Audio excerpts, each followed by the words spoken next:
Hi friends, நான் இதில் குடமிளகா சாதம் செய்யறதுக்காக தேவையான பொருட்களை நான் இதில் எடுத்து வச்சுருக்கேன்.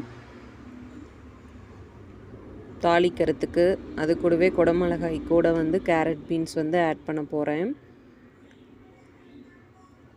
மொத்தமாக இதில் 2 ஸ்பூன் எண்ணெய் இருக்குது. அந்த எண்ணெயிலேயே நான் கடுகு, உளுத்தம்பருப்பு, கடலைப்பருப்பு, பட்டை, கிராம்பு, ஏலக்காய், கூடவே கொஞ்சம் சீரகம் அதை போட்டு பொரிக்க போகிறேன். அந்த எண்ணெய் நல்லபடியாக கடுகு பொரிஞ்சு வந்ததுக்கப்புறமா நான் அது கூட கருவேப்பிலை ஆட் பண்ணுறேன். கருவேப்பிலை வந்ததுக்கப்புறம் வெங்காயம் ஆட் பண்ணலாம். தாளிக்கும் போதே நமக்கு தேவைன்னா மஞ்சத்தூள் போடலாம். நமக்கு இதில் மஞ்சத்தூள் நான் ஆட் பண்ணலை, வேணும்னா ஆட் பண்ணிக்கலாம். வெங்காயத்தை கொஞ்சம் நேரம் நல்லா வணங்க விடணும். வெங்காயம் பாதி வெந்ததுக்கு அப்புறமாகவே நான் அதில் பீன்ஸும் கேரட்டும் ஆட் பண்ண போகிறேன். இப்போ வெங்காயத்து கூடவே இது ரெண்டும் சேர்ந்து வணங்கணும். ஒரு 5 மினிட்ஸ் வணங்கினதுக்கு அப்புறமா தான் நம்ம இதில் குடமிளகாயை ஆட் பண்ண போகிறோம். ஏன்னா வெங்காயமும் பீன்ஸும் வேகிறதுக்கு கொஞ்சம் டைம் எடுத்துக்கும். அதுக்காக நான் இதில் முதலே ஆட் பண்ணிடுறேன்.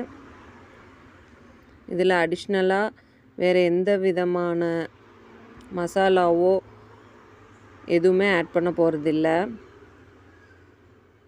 தேவையான அளவு மிளகும் உப்பு மட்டும்தான் இதுக்கு அடிஷ்னலாக நம்ம ஆட் பண்ண போகிறோம்.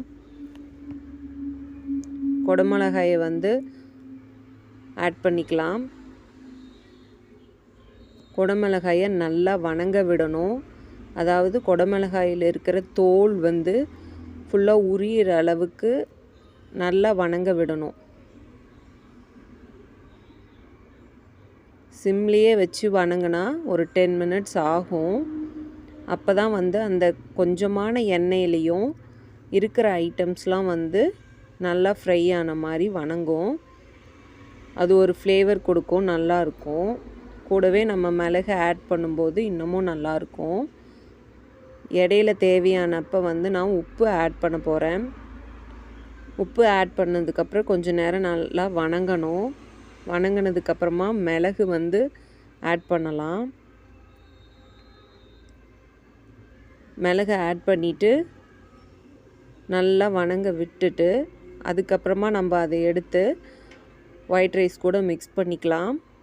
சாதத்தை வடிக்கும்போது சுத்தமாக தண்ணி இல்லாமல் வடிச்சிட்டு சாப்பாட்டை நல்லபடியாக ஆற வச்சதுக்கப்புறம் இதில் கலந்தோம்னா சரியாக போயிடும்.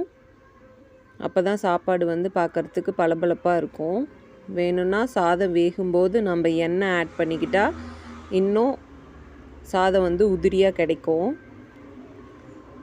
லாஸ்ட்டாக நான் அதை லஞ்ச் பாக்ஸுக்காக ஃபுல்லாக கிளறி எடுத்திருக்கேன்.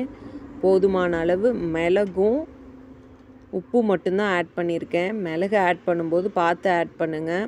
அதிகமாக சேர்த்துற வேணாம், செக் பண்ணிவிட்டு போட்டுக்கலாம்.